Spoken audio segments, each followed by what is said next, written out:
Ya, dalam ayat doa baca yang kita baca tadi, 1 Petrus 2 ayat 1-2, Petrus memilih 5 kejahatan untuk dia jelaskan, ya. Dari ratusan perkara dosa, ada 5 yang Petrus pilih, yaitu kejahatan, tipu muslihat, kemunafikan, dengki, dan fitnah. Ya, di pertama ada kejahatan sebagai sumber. Sebetulnya kejahatan ini adalah sifat iblis. Kalau di Roma pasal 7 itu dosa yang berhuni di dalam anggota-anggota tubuh. Ini yang pertama, kejahatan, sumbernya. Dan yang terakhir, fitnah. Kalau kejahatan itu adalah sifat iblis yang sebenarnya adalah iblis itu sendiri, fitnah pun juga iblis. Kata iblis itu kan diabolos, artinya pemfitnah. Jadi sumbernya iblis, endingnya ekspresi iblis. Nah, sumber kejahatan berkembang di dalam tipu muslihat, kemunafikan, dan kedengkian. Akhirnya ekspresi iblis, yaitu si pemfitnah itu. Ya. Jadi menurut saudara kita, Petrus di sini menulis bukan berdasarkan doktrin. Dia memilih 5 kejahatan dari ratusan kejahatan itu berdasarkan pengalaman rohaninya. Jadi jika kita tidak memiliki pengalaman rohani yang memadai, kita akan sulit ya memahami apa yang Petrus jabarkan di sini. Tapi kita bersyukur ada pelajaran hayat, ada tulisan-tulisan ministry sehingga kita bisa memahami. Ya, jadi tadi perkembangan pertama dari kejahatan adalah tipu muslihat. Di dalam diri semua umat manusia itu ada sumber kejahatan. Dan sumber kejahatan ini pertama-tama menurut Petrus berkembang ke dalam tipu muslihat. Ya, kata tipu muslihat itu berlawanan langsung dengan kata murni di ayat yang kedua. Ya, kata murni, susu yang murni, sebetulnya itu kalau di teks Inggrisnya itu susu firman yang murni. Jadi kata murni di sini adalah kebalikan dari frase tipu muslihat. Murni itu hanya punya satu sasaran, yaitu Kristus. Tipu muslihat itu punya banyak sasaran selain Kristus. Seperti itulah makna kata tipu muslihat. Jadi punya banyak sasaran, banyak motivasi selain Kristus. Tidak murni, ya. Itu makna tipu muslihat. Jikalau Anda memiliki motivasi yang tidak murni, punya sasaran lain, artinya tujuan Anda tidak murni. Tetapi biasanya orang-orang yang motivasinya tidak murni itu tidak berterus terang. Biasanya orang-orang menyembunyikan motivasi yang tidak murni.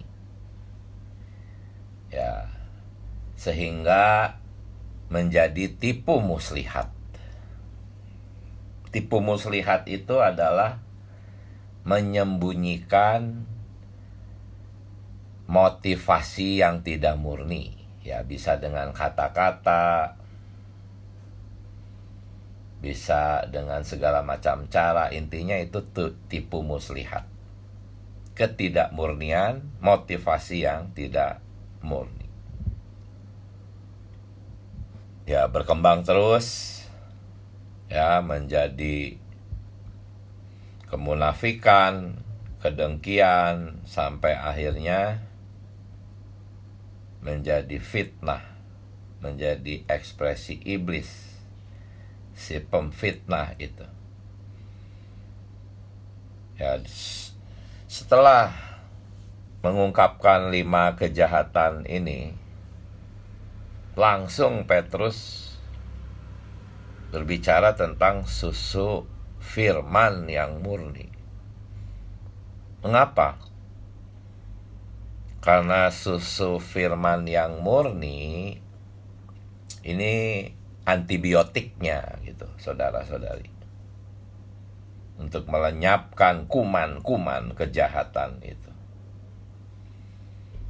Ya, frase jadilah seperti bayi itu bukan berarti ini firman hanya untuk bayi-bayi rohani yang baru percaya.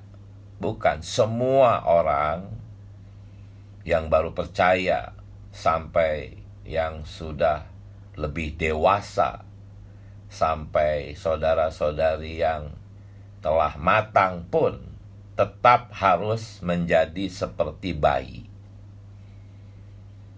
Bayi itu hanya ingin susu yang murni. Tetapi dengan beranjaknya pertumbuhan, biasanya kan makanannya udah pengen macem-macem gitu ya.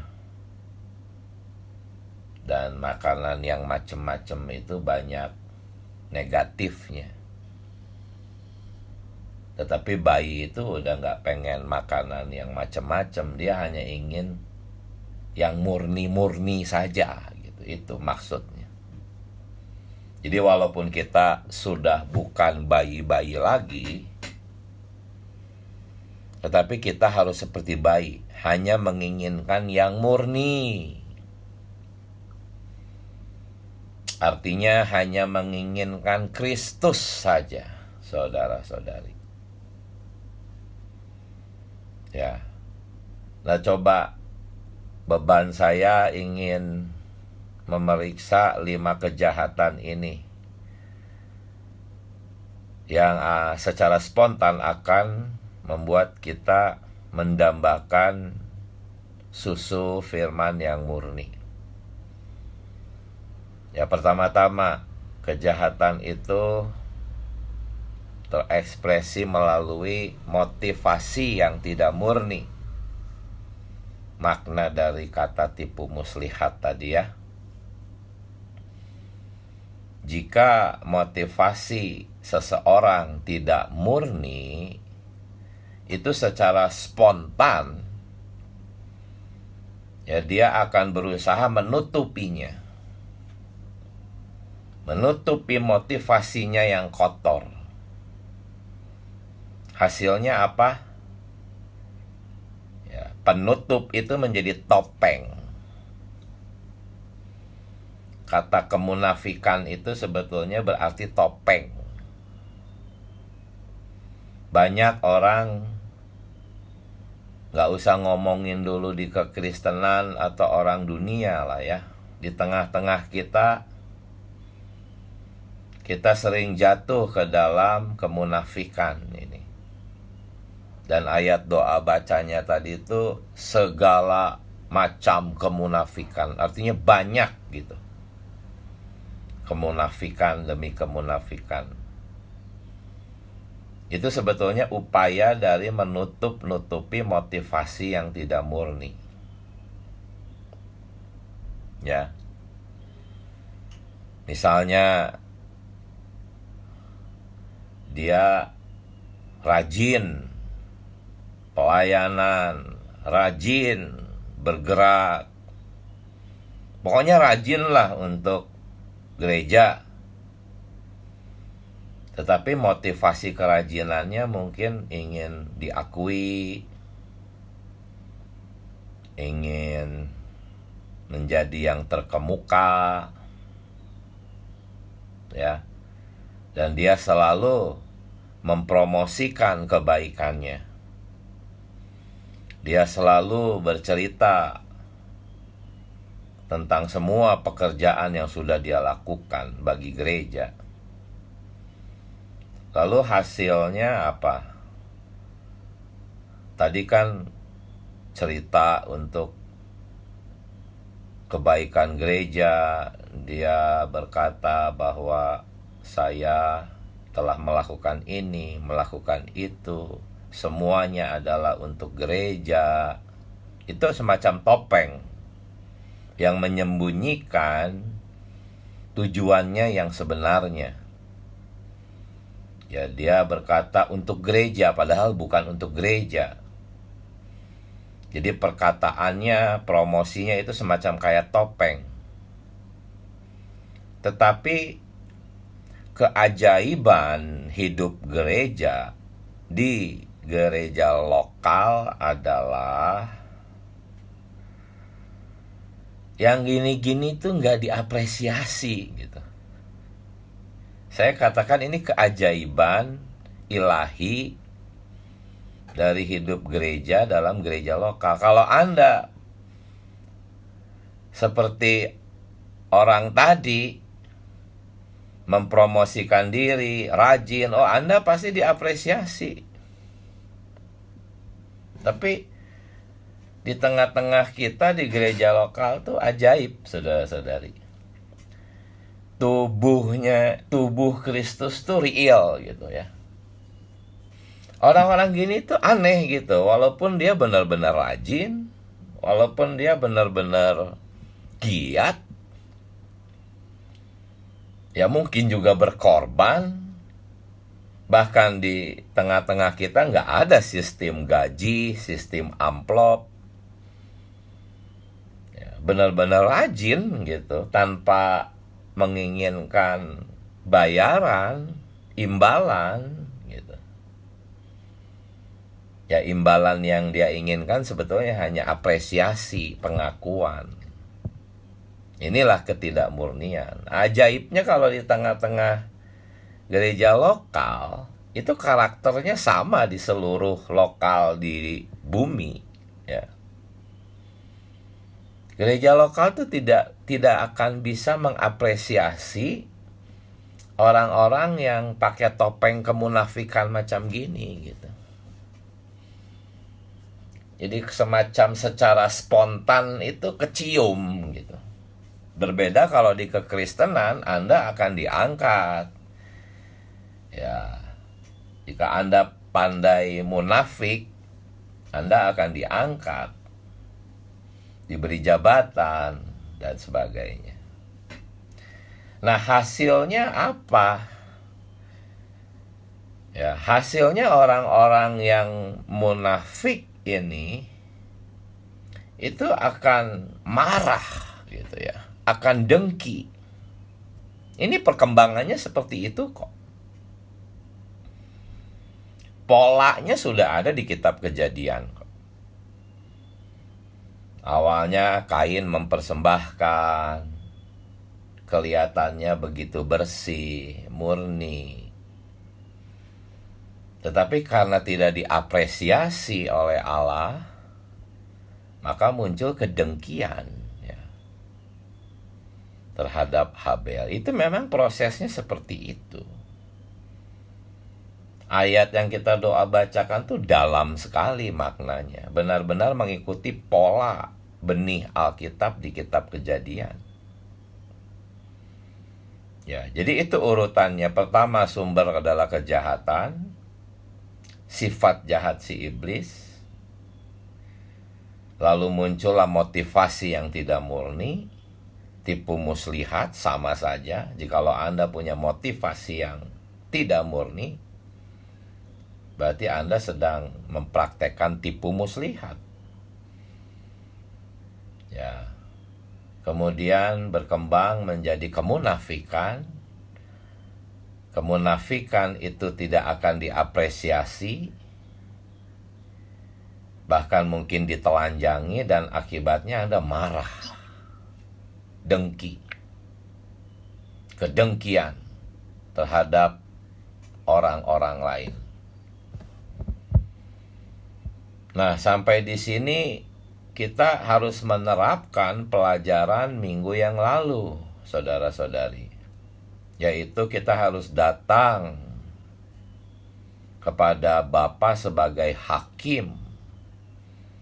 Kita harus berdoa, "Oh Bapa, terangi aku, soroti aku oleh terang penghakiman-Mu."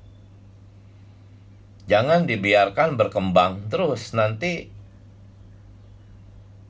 akan mengekspresikan iblis, akan menjadi pemfitnah. Jikalau sudah sampai ke titik fitnah yang keluar dari kata-kata Anda, ya, memfitnah gereja, memfitnah saudara-saudari, artinya itu sebetulnya sudah terlalu lama dibiarkan. Kejahatan itu tidak ditanggulangi di bawah sorotan terang dari Bapa kita yang menghakimi kita. Akibatnya ya akan berkembang terus sampai mengekspresikan diabolos gitu, si pemfitnah, si iblis. Ya. Ini ada di tengah-tengah kita, saudara-saudari. Saya tidak sedang membicarakan di kekristenan. Saya sedang membicarakan kejahatan ini di dalam ya gereja-gereja lokal di tengah-tengah kita, saudara-saudari. Ya. Awalnya itu motivasi yang tidak murni, tipu muslihat itu. Jikalau Anda membiarkannya terus, Anda mengabaikan perasaan di batin yang menyoroti Anda, menerangi Anda, menghakimi Anda.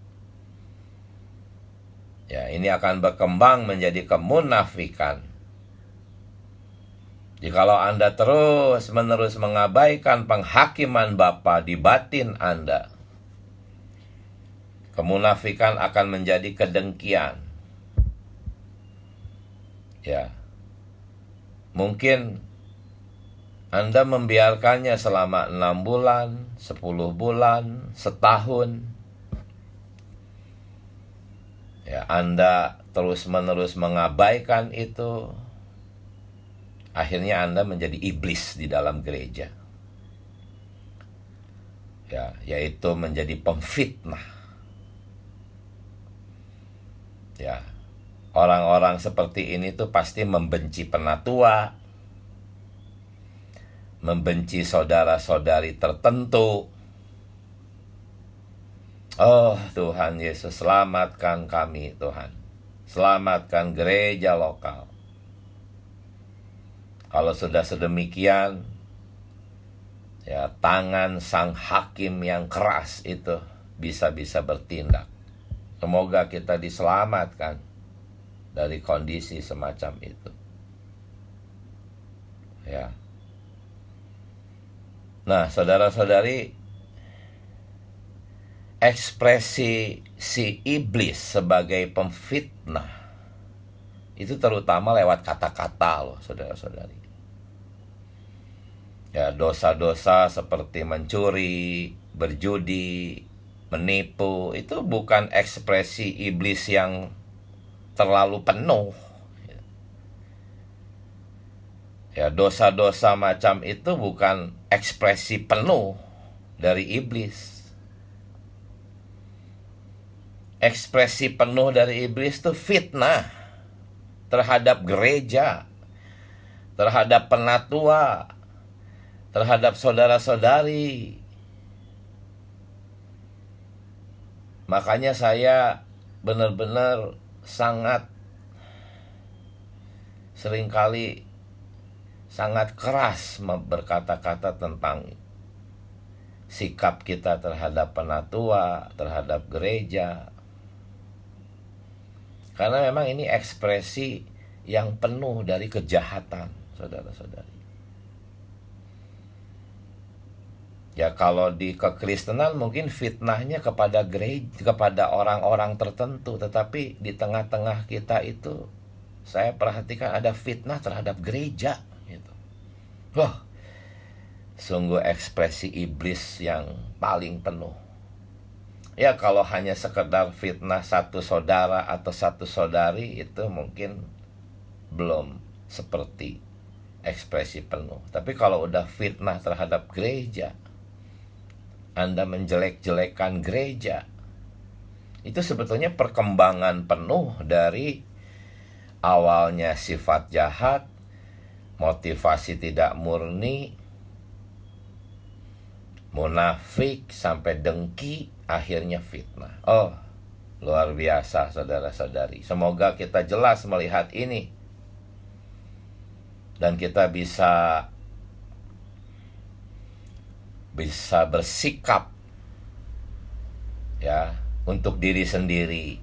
Kita hidup dalam ketakutan di hadapan Bapa kita yang menghakimi, dan untuk orang lain kita bisa mengambil sikap untuk menutup mulut orang itu. Cuma kadang-kadang kan kita rasanya nggak enak kalau lagi ada orang lagi ngomongin gereja. Kita merasa sungkan, nggak enak, takut menyinggung dia kalau kita mau menstop dia. Ya, tetapi ada saudara-saudara dalam gereja yang tegas.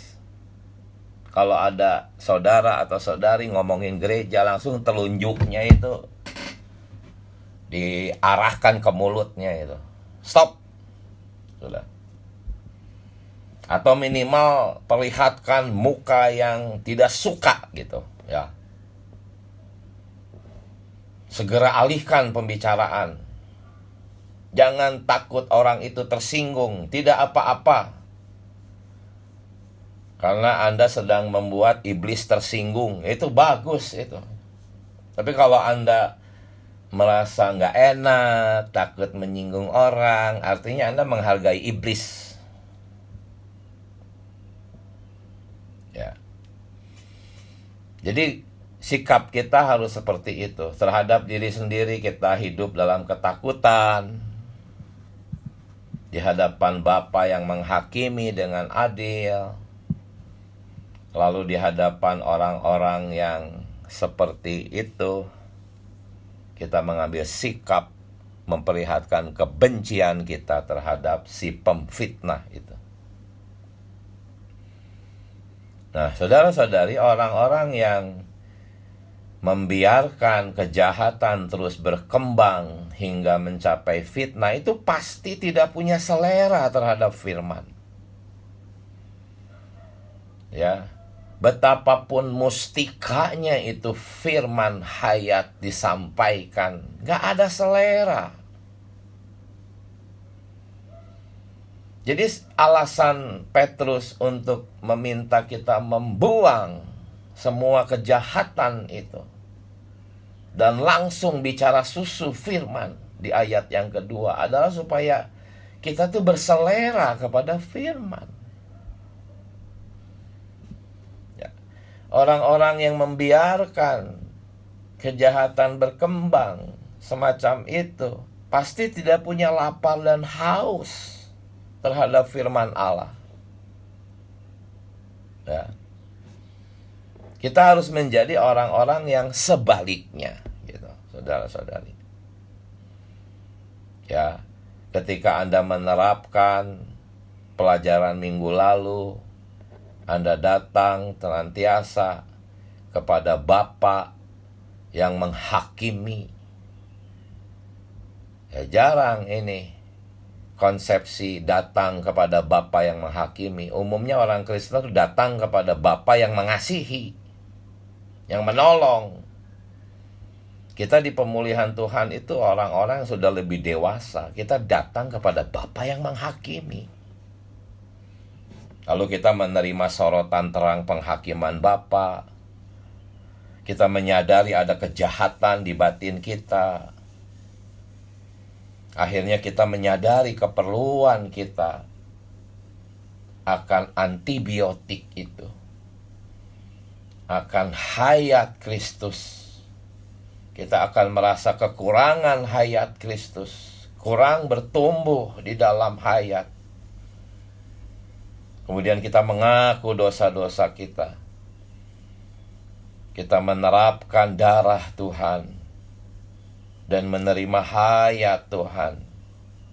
Jikalau kita mengakui dosa-dosa kita, ya kita harus berdoa tuh sedemikian, Tuhan ampuni saya. Ternyata sekian lama saya dipenuhi dengan kejahatan.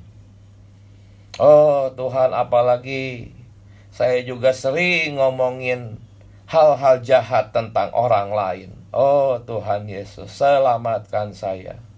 Terima kasih Engkau menunjukkan kejahatan-kejahatan ini. Terima kasih buat penghakiman-Mu ini Tuhan. Oh ternyata Tuhan, di dalam diriku ada kejahatan itu. Aku memerlukan darah-Mu membasuh dosa-dosaku dan pengaliran hayat-Mu untuk membunuh kuman-kuman kejahatan itu. Maka hasilnya dengan spontan Anda akan mulai memiliki selera terhadap firman. Dengan spontan Anda kembali mau bersidang dalam sidang-sidang doa, sidang kelompok. Anda mulai memiliki selera terhadap susu firman. Ya, akhirnya susu ini terus masuk ke dalam batin kita, membersihkan kita dari semua kuman-kuman kejahatan. Selain itu, yang paling mustika, Anda yang sedemikian disoroti terang penghakiman Allah, sering berdoa di hadapan Bapa yang menghakimi. Ciri-cirinya itu nanti Anda akan mulai mengasihi semua kaum beriman. Baik kaum beriman yang tidak menyenangkan ataupun kaum beriman yang menyenangkan, itu nggak ada bedanya. Bagi Anda mereka semua adalah anggota-anggota tubuh. Ya, mengasihi semua kaum beriman. Anda akan berkata, oh aku mengasihi saudara-saudari. Oh aku mengasihi semua penatua. Oh semua penatua itu baik. Mereka itu semua lebih baik dari aku.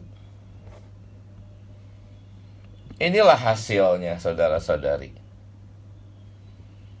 Ya, untuk dapat diselamatkan dari kejahatan, tipu muslihat, kemunafikan, kedengkian, dan fitnah, kita tidak bisa berusaha dengan kekuatan diri kita sendiri.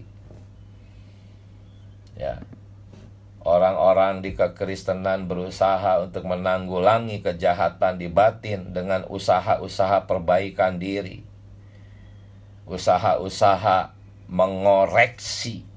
Nggak bisa, saudara-saudari.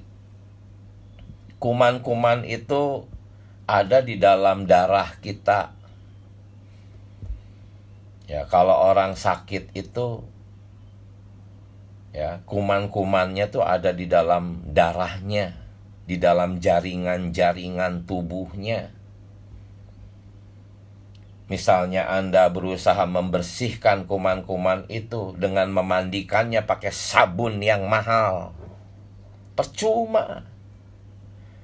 Sabun hanya membersihkan lapisan luar kulitnya saja. Ya, untuk membunuh bakteri, virus itu butuh antibiotik. Tidak bisa dengan usaha perbaikan diri. Tidak bisa dengan mengoreksi orang. Kalau Anda suka mengoreksi orang, itu artinya Anda berusaha membunuh kuman dengan pakai sabun gitu, dimandiin, percuma. Ya, yang berkhasiat membunuh kuman itu hanya susu firman. Karena itu Anda yang lebih dewasa, yang menggembalakan kaum saleh, baik secara pribadi maupun bawa berita di depan di dalam sidang-sidang, perhatikan motivasi Anda harus benar. Kalau motivasi Anda ketika Anda memberitakan firman tidak benar, oh, jangan-jangan firman yang Anda bagikan itu tercemar. Ya, semoga Allah membelas kasihani saudara-saudari di lokal kita, agar mereka terus mendapatkan firman yang murni, melalui saudara-saudari yang murni motivasinya. Ya, saya juga membaca kesaksian saudara Lee, ya, di pelajaran hayat surat 1 Petrus. Dia bersaksi bahwa dalam waktu yang cukup lama sekali, dia sulit mengatasi temperamennya. Ya, tetapi setelah yang tadi dijelaskan bagaimana kita menerapkan pelajaran minggu lalu, senantiasa datang ke hadapan Allah, senantiasa menikmati Kristus di hadapan Bapa sebagai hakim yang adil, maka akhirnya bukan lagi nggak marah, udah sulit untuk marah gitu. Bagi saudara Ali, untuk marah itu suatu pekerjaan yang berat gitu. Sering saudara-saudari menyuruh saudara Ali untuk marah, menegur, mengoreksi, nggak bisa gitu. Itu suatu pekerjaan yang berat gitu. Bahkan ketika dia dijelek-jelekin, difitnah, nggak bisa marah. Ya, mungkin Anda akan berpikir, oh, itu memang sifat orang tua seperti itu, namanya juga orang tua. Ada mungkin Anda menganggap seperti itu, seperti pendapat-pendapat umum. Ya, orang tua memang seperti itu. Siapa bilang kalau Anda benar-benar mengenal pengalaman rohani, makin tua itu makin temperamental, saudara-saudari. Ya, semakin tua makin jadi, saudara-saudari. Ya, tetapi kalau Anda terus menikmati firman murni, terus menanggulangi kejahatan, maka makin tua Anda akan makin seperti Kristus, saudara-saudari. Jadi apa yang sedang disampaikan dalam berita ke hari keempat ini masih tentang pertumbuhan hayat, ya. Masih tentang pertumbuhan hayat, saudara-saudari. Tadi ayat yang kita doa bacakan itu ya mengatakan apa? Ya, susu firman yang murni dan rohani itu membuat kita bertumbuh dan akhirnya beroleh keselamatan. Kata beroleh keselamatan tuh teks aslinya menghasilkan keselamatan. Jadi susu firman ini harus menghasilkan keselamatan. Nah, keselamatan itu apa? Konteks keselamatan dalam surat 1 Petrus pasal 2 ini ada di ayat yang kelima, yaitu kita masuk dan tersusun ke dalam bangunan. Itu arti keselamatan di dalam surat 1 Petrus pasal 2 ini. Ya, Anda memang sudah diselamatkan dari api neraka. Tetapi apakah Anda sudah diselamatkan dari sifat individualistis? Ya, sasaran susu firman pertumbuhan hayat adalah Anda terbangun, tersusun ke dalam bangunan yang hidup, tempat tinggal Allah, kedambaan Allah. Sasaran akhir ekonomi Allah. Ya, jadi keselamatan di sini bukan masuk ke dalam kerajaan 1000 tahun. Memang kita akan masuk ke dalam kerajaan 1000 tahun. Tetapi kadang-kadang kita mirip orang-orang di kekristenan. Kita membayangkan masuk ke dalam kerajaan 1000 tahun itu, lepas dari penderitaan, lepas dari kesulitan, lepas dari air mata, nggak ada lagi penyakit. Itu alamiah, itu konsepsi alamiah. Sebetulnya masuk ke dalam kerajaan 1000 tahun itu artinya terbangun ke dalam bangunan. Karena para pemenang di kerajaan 1000 tahun itu adalah Yerusalem baru di tahap yang lebih penuh. Hari ini hidup gereja adalah miniatur Yerusalem baru. Apa Yerusalem baru? Yerusalem baru itu bangunan yang hidup, bangunan hayat. Jadi kalau Anda diselamatkan, masuk ke dalam kerajaan 1000 tahun, artinya Anda sudah terbangun. Jadi arti keselamatan itu adalah terbangun. Bukan masuk ke tempat yang indah, tanpa penyakit, tanpa penderitaan. Bukan itu konsepsinya. Sejak hari ini Anda harus terbangun di dalam miniatur Yerusalem baru hidup gereja. Karena yang akan diangkat nanti adalah bangunan, bukan perorangan. Bangunan yang akan diangkat. Hanya mereka yang sudah terbangun ke dalam bangunan itulah yang diangkat.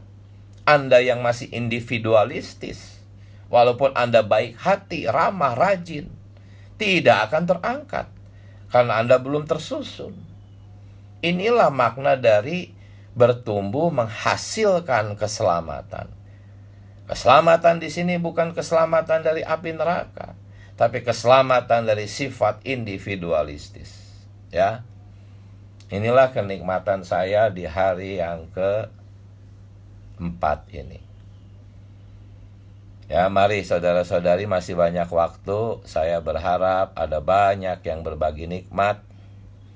Saudara-saudari yang belum pernah berbagi nikmat, yang jarang berbagi nikmat, ayo silahkan. Ya, saudara-saudari yang sudah sering berbagi nikmat, backup. Jangan terlalu lama dibiarkan hening. Silahkan. Saya izin mute. Amin. Amin. Terima kasih Saudara Diki atas upayanya. Mari saudara-saudari, kita saling berbagi nikmat.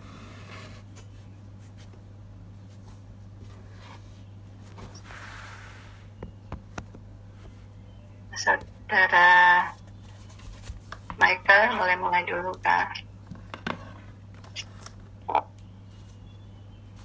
Saudari Kesia.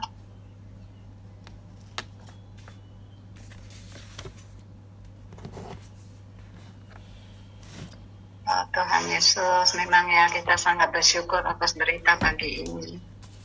Karena tanpa sadar mungkin saya juga sudah menjadi orang yang munafik ya.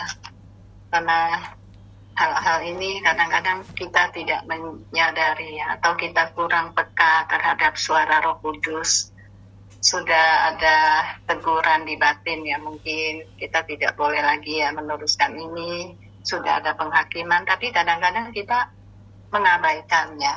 Oh Tuhan, tapi melalui berita pagi ini sungguh saya juga banyak-banyak bertobat ya. Kiranya Tuhan juga menyelamatkan saya dari akar kejahatan ini. Karena melalui akar kejahatan ini tanpa sadar timbul kemunafikan. Ya, memang kadang-kadang dalam hidup gereja kita ini perlu benar-benar ya bersandar, banyak menikmati. Karena seperti apa yang disampaikan saudara kita tadi, memang fitnah ini kadang-kadang tuh mungkin kita tanpa menyadari ya, tapi itu sudah menjadi satu hal yang sangat merugikan gereja. Tapi melalui apa yang kita nikmati pagi ini, kiranya membawa kita sama-sama benar-benar ya untuk melihat dengan jelas dari surat 1 Petrus 2 ayat 1 dan 2 ini. Karena dari semua dikatakan akar kejahatan ini yang akan menurun, yang menjadi kejahatan ke arah fitnah ya, dan juga tipu daya. Dan saya merasakan sungguh kadang-kadang mungkin dalam hidup gereja kita mendengar seseorang menyampaikan sesuatu padahal kita tidak tahu apa-apa. Tapi karena kita mendengar, kita mungkin ikut nimbrung. Atau kadang-kadang kita yang menyampaikan sesuatu kepada orang yang tidak tahu apa-apa. Akhirnya disitulah dua pihak kita ini perlu benar-benar memiliki satu kehidupan yang lebih berstandar kepada Tuhan. Oh Tuhan, kiranya hari ini Tuhan melalui berita, melalui apa yang saudara kita sampaikan, kita semuanya lebih lagi ya sungguh-sungguh menikmati firman Tuhan. Karena dikatakan jika kita ingin lapar dan haus akan firman Allah, kita harus membuang ya semua kejahatan.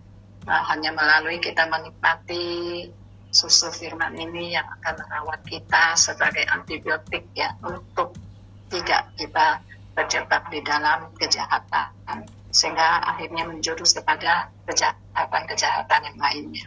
Amin. Puji Tuhan. Mari saudara-saudari silakan dilanjut. Amin. Amin. Ya, silakan saudara. Ya, amin, saudara-saudari. Ya, sebenarnya pagi ini saya agak kehilangan kata-kata ya untuk saya bagikan. Saya merasa seperti ada di satu situasi yang agak berlainan di dalam perjalanan hidup gereja saya ketika dihadapkan pada perkara yang dibahas pada pagi hari ini. Tapi coba akan saya bagikan apa yang saya jalani dalam hidup gereja, mata, hati, dan pikiran saya, kemana saya arahkan. Sesungguhnya posisi dan hal yang bekerja ya, sehingga saya sulit adalah karena hal-hal dalam perkara ini, mata, hati, dan pikiran dan juga roh daripada saya sendiri. Saya arahkan kemana dalam segala perkara. Saya berusaha menghindari hal-hal yang seperti dibahas pada pagi hari ini di dalam ayat itu sendiri, 1 Petrus 2 ayat 1 sampai 2 ya. Pemuslihan, ya, segala macam kemunafikan, kedengkian, fitnah, melebihi daripada semuanya itu. Walaupun bukan saya katakan bahwa saya terbebas daripada perkara-perkara ini, karena sesungguhnya kita dilahirkan ke dalam dunia ini mewarisi kejahatan ini sedikit atau banyak. Tampilnya mungkin sangat tampil jelas ataupun malah berada di balik situasi yang mungkin secara luaran terlihat baik, tapi Tuhan yang tahu dalam perkara itu. Namun ya ini satu sharing dari saya bagi saudara-saudara yang di dalam menjalani kehidupan gereja hadapan dengan hal yang dibahas pada pagi hari ini. Saya lebih berfokus pada apa yang menjadi hasrat hati Tuhan bagi setiap kita kaum beriman di zaman ini, khususnya di dalam menjalani hidup gereja. Dan kalau kita hubungkan dengan perkara ayat juga tentang pembangunan tubuh, yaitu gerejanya, memang ini adalah dua perkara inti yang saya rasakan berdasarkan perjalanan rohani saya, yaitu pembangunan tubuh ini hanya bisa tercapai melalui pekerjaan hayat dan kekayaan hayat yang bekerja di setiap individu yang korporat, yaitu gerejanya. Sehingga bagaimana kita membawa kehidupan kita yang memang adalah realitasnya individu-individu untuk masuk ke dalam suatu kehidupan korporat gereja dan berbagian di dalam suatu koordinasi dari suatu pekerjaan hayat itu sendiri, yang secara otomatis kalau kita berada di dalam ketentalan daripada pekerjaan hayat di dalam diri kita, semuanya itu pekerjaan hayat akan membawa kita pada pembangunan tubuh, pada pembangunan gereja, pada satu kehidupan gereja yang tepat. Dan segala sesuatu yang di luar itu adalah tipu muslihat daripada iblis, pekerjaan daripada iblis. Kiranya mungkin saudara-saudari dalam hal ini juga bisa memahami bagaimana kebetulan, ini hanya kebetulan saja, setiap orang bisa berlainan, ya. Tapi walaupun demikian, di dalam menjalani kehidupan gereja memang kita akan berhadapan dengan sangat banyak perkara, ya. Beberapanya mungkin bisa memancing kita untuk muncul suatu emosi. Beberapa diantaranya mungkin bisa amarah atau dengki atau terpancing untuk fitnah. Hal-hal itu memang saya terbayangkan. Mungkin sedikit banyak, walaupun tidak sampai ekstrim, saya juga mengalami. Tetapi karena saya senantiasa berpikir setiap hari kalau saya terbangun dari tidur, menjalani kehidupan sehari-hari adalah selalu mata hati dan pikiran saya ditujukan pada apa yang menjadi hasrat hati Tuhan saat ini bagi saya sebagai individu pribadi, bagi tubuhnya, yaitu anggota tubuh, di dalam hasrat hati Tuhan untuk zaman ini, yaitu pembangunan tubuhnya, dan bagaimana saya bisa membawa diri saya berada di dalam pusaran daripada pekerjaan hayat dan pembangunan tubuh itu sendiri melalui suatu hidup gereja yang tepat. Walaupun saya sendiri merasa masih sangat jauh dari perkara ini, tapi itu yang menjadi beban fokus dan konsentrasi saya, sehingga hal itu juga bisa menolong kita untuk jauh dari hal-hal yang bersifat jahat, terperosok dalam segala bentuk tipu muslihat, kemunafikan, kedengkian, fitnah. Karena mata hati dan pikiran kita senantiasa tertuju pada hasrat hati Tuhan melalui melatih roh kita, ya. Kiranya ini bisa menjadi satu renungan juga buat kita semua. Amin. Amin. Mari silakan saudara-saudari yang lain lanjut. Amin. Amin. Tuhan, ya saudari, ya, di hari kemarin kita menemukan ya banyak kesulitan dalam kehidupan rohani kita sesudah kita diselamatkan karena kita tidak mengenal jalan hayat. Jadi saudara di depan juga mengutarakan bahwa kita ini dilahirkan dengan warisan dosa, ya, dari orang tua kita, ya. Kita tahu bahwa di Taman Eden itu ada dua pohon, ya, pohon hayat dan pohon pengetahuan baik dan jahat. Itu adalah dua jalan yang hari ini pun menjadi pengalaman kita ya, orang-orang yang diselamatkan. Bagi kita orang-orang yang diselamatkan, selain kita memiliki warisan dosa dalam pohon pengetahuan baik dan jahat, kita juga memiliki hayat Allah sebagai pohon hayat itu ya di dalam kita sebagai jalan kita. Karena kita kurang mengenal jalan hayat, maka kita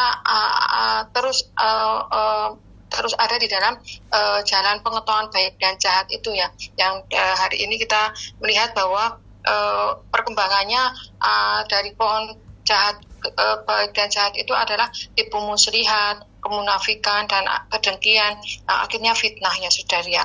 Oh Tuhan Yesus, tapi puji Tuhan ya, setelah dilahirkan kembali kita mengecap hayat di dalam kita. Hayat ini penuh dengan kebaikan Allah. Nah, ketika kita terus senantiasa menikmati Tuhan dan mengecapnya, selera kita akan diubah ya saudari ya.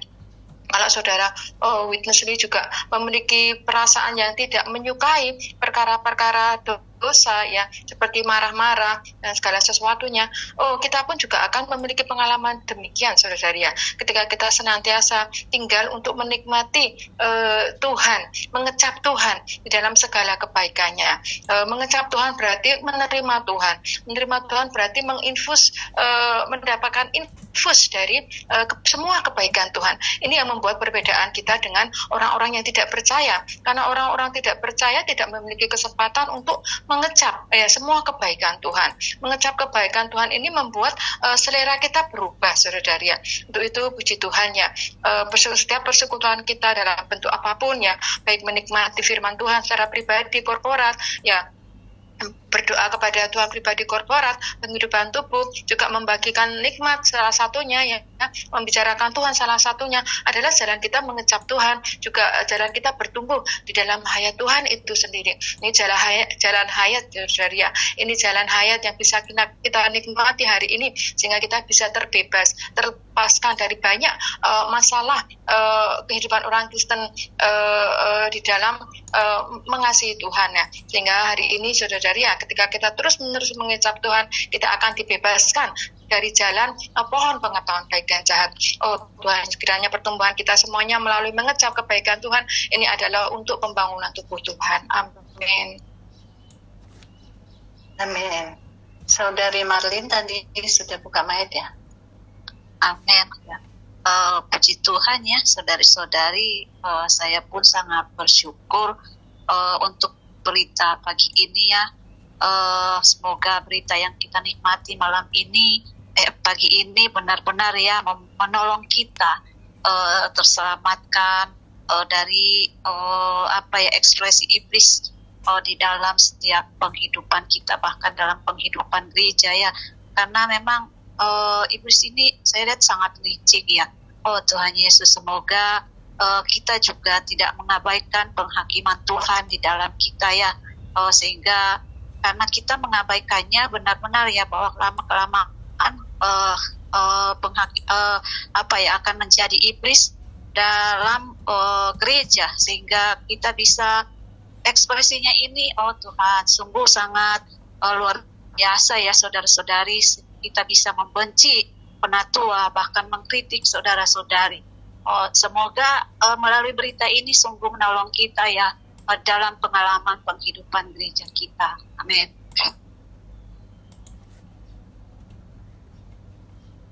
Amin. Apakah masih ada satu saudara atau saudari?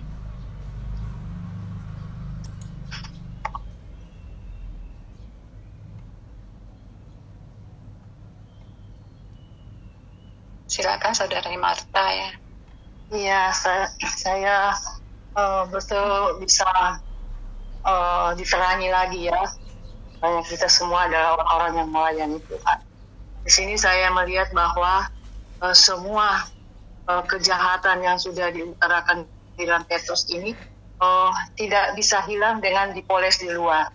Tapi yang saya lihat di sini adalah antibiotik adalah susu, yaitu susu firman. Nah, dulu kalau dalam pemahaman kita yang lama, susu itu hanya untuk orang-orang bayi, baru lahir baru kasih minum susu. Tapi yang di sini betul-betul bukan hanya untuk orang yang baru lahir tadi saudara mengatakan, tapi semua kita perlu yang baru lahir dan yang sudah lama perlu minum susu ini, susu firman. Karena yang satu aspek saya melihat di sini bahwa susu yang dibicarakan oleh Petrus ini adalah untuk keselamatan jiwa. Jadi di sini untuk jiwa. Nah, jiwa ini yang perlu menerus diselamatkan, kan susu ini juga untuk keselamatan. Ternyata keselamatan yang kita lihat di sini bukan keselamatan awal, tapi keselamatan yang bukan individual ya, tapi keselamatan yang penuh. Yaitu kita, tadi dia bilang kita harus terbangun di dalam tubuh. Karena pada waktu Tuhan datang, dia harus hanya mengangkat orang-orang yang terbangun di dalam tubuh. Dan ternyata betul-betul kita bisa lebih disoroti ya. Oh Tuhan, ternyata saya harus lebih makan firman susu ini supaya mengalami keselamatan yang penuh, yaitu keselamatan jiwa ini. Karena yang bermasalah di dalam bagian kejahatan tadi adalah jiwa. Tadi saudara sudah membicarakan semua sudah mendarah daging di dalam kita. Jadi untuk melenyapkannya bukan hanya, menghilangkannya bukan hanya polesan di luar, tapi bagaimana firman itu bekerja dan membebaskan dari perkara ini. Karena ini merupakan satu hal yang serius di dalam penghidupan gereja. Kalau ini masih betul-betul belum terlepas atau belum diselamatkan, ya kita akan melihat gereja belum bisa terbangun satu dengan yang lain, karena keselamatan ini untuk pembangunan gereja. Puji Tuhan. Amin, puji Tuhan. Karena waktu sudah habis, mari saudara-saudari kita boleh berdoa.